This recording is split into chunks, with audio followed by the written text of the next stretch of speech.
Hello everybody, this is Manues and welcome to another Eternal Top Decks video series. It has been a while since I've done a deck tech video, mostly been busy with spoilers and there wasn't too much content to do deck techs about, but I figured my last Armory video has been quite some time and I have made some changes since then and tuned it a bit and figured I'll share them with you because I have been asked about the list quite a bunch since the last video, and it would make sense for it to be there an updated list of the deck the way I play it currently if I play the deck. Alright, so let's dive into the deck list. One quick note, I think Tony G has started from this version with his current version, or at least came to very similar conclusions, because his list is basically only like one or two minor changes from this. Not sure if he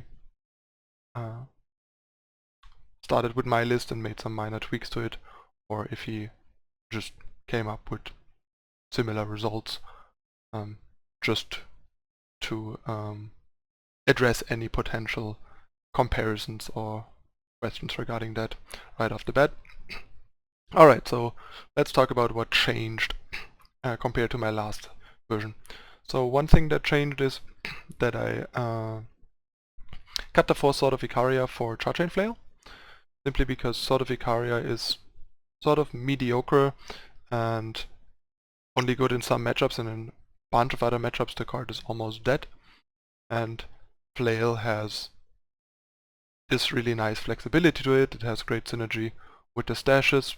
Basically on 6 power you can go stash, get back a Flail and some other stuff, and immediately flail something reasonably big away to make up for some of the tempo lost by playing taking off your turn to play stash, for example. Then there's the upside of being able to use it on turn 2 potentially, which you can't do with sword, and also obviously the option later in the game to kill bigger stuff with it, which sword also can't do. As a downside, we get double fire influence, only 1 armor and no Warcry, but that seems like a good trade-off. And with like a 3-1 split, we are a little more likely to draw a sword and a flail rather than 2 swords, because having a sword early is most of the time better than having a flail, but the further the game progresses, the better flail becomes over sword. So that's just like a minor tweak that I made to make the deck a little more versatile and a little more flexible in a way, but these minor tunings can really make quite a difference and create less situations where you have the wrong answer, the wrong thing to deal with what you're facing, which is very important in control decks like these. Next off we have Valkyrie Enforcer over the Armor Smith that I advocated in the original video, since basically briefly after the video people started playing more and more Dawnwalkers again, and by now Dawnwalker has become sort of a mainstay in the format with Xenon Killers and a bunch of Elysian midrange, and I think this makes Valkyrie Enforcer very essential because it's the best way of dealing with this problem in the main deck in my opinion. Especially since Steward of the Past costs double shadow and is therefore not really a viable splash anymore, and Stonescar like Statuary Maiden is just a lot less reliable. They can often just get rid of her, silence her or whatever before Dawnwalker even dies, so it's harder to set up, and like the 4 health also means that the Dawnwalker can freely attack into the Maiden to threaten to trade, which Dawnwalker can't with Steward and so on. So yeah, Maiden is good, but usually only in the sideboard in my opinion, or in very specific metagames.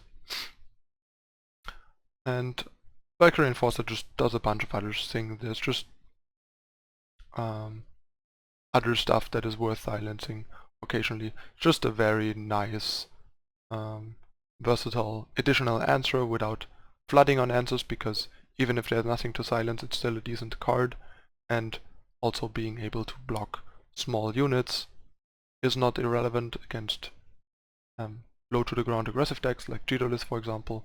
Valkyrie Enforcer can block almost all of their units without dying, which definitely matters.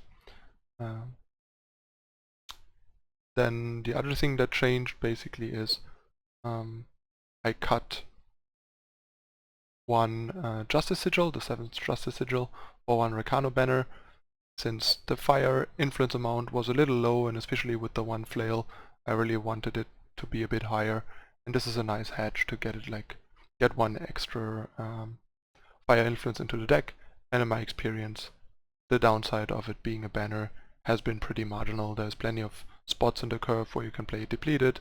There's a bunch of scenarios where you can play it ready, even with Enforcers and Artisans early on. So it has been playing pretty well for me. And yeah, most of the rest of the deck is basically just the same. I think I still had the 2 Icarias back in the first video. Still only 2 Rise to the Challenge, simply because the card is very slow and clunky, costs you a lot of time, and doesn't do that much other than giving you some selection.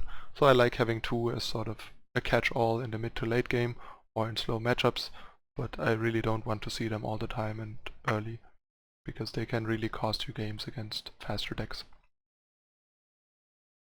And yeah, I only have 2 Vanquish, depending on what the metagame looks like. I couldn't blame anyone for running more than 2, but the point is I wouldn't really know what to cut. Like, for example, I think Tony G runs 3 Vanquish and 2 Enforcers, and I just don't like that, because against the decks where Vanquish is good, Enforcer is also great, because these are the Dawnwalker decks, and I usually feel like Dawnwalker is a much bigger problem than a random fatty that Vanquish deals with, because you can often deal with these big units okay-ish, while Dawnwalker is the real problem, and that's why I rather have 3 Enforcer, 2 Vanquish than the other way around, like Tony G has, for example. And yeah, there's like not much else. I still stand behind the 32 power and have been really happy with this. The Stone Scar banners are necessary for the additional shadow sources for Quarry. 15 shadow sources for 4 quarries is already borderline, but that's as good as it can get. And yeah, the rest basically just has stayed the same. I wouldn't mind running a second Flail. I would really like to, because of the synergy with Dash and how flexible it is and so on. But it's really problematic to fit it in, and the double fire early on can also be a problem. And I think the third sword is a bit better than the second Flail, which is why I am inclined to not split it 2 and 2, because sword is easier to play influence-wise, and there's sometimes like these 1 attack units that you can sword down for free and then still keep the sword around, and also the war cry is not irrelevant. It's just the 4th sword. This just kind of makes you flood too much on swords in the mid to late game, where sword is really not that powerful anymore. So yeah, that's the deck list. No major changes, just a bunch of updates and tunings to make the deck more well-rounded. These are the sort of things that you figure out when you play a control deck for a longer time, and like sort of fine-tune it a bit and try to balance out the smallest details over time. And yeah, I'm really happy with the main deck. I think it's a very well-rounded, good main deck that has served me very well. And as usual, I'm gonna hop into some games with it. So stay tuned for the first half of the games coming up in a moment. Thanks for watching.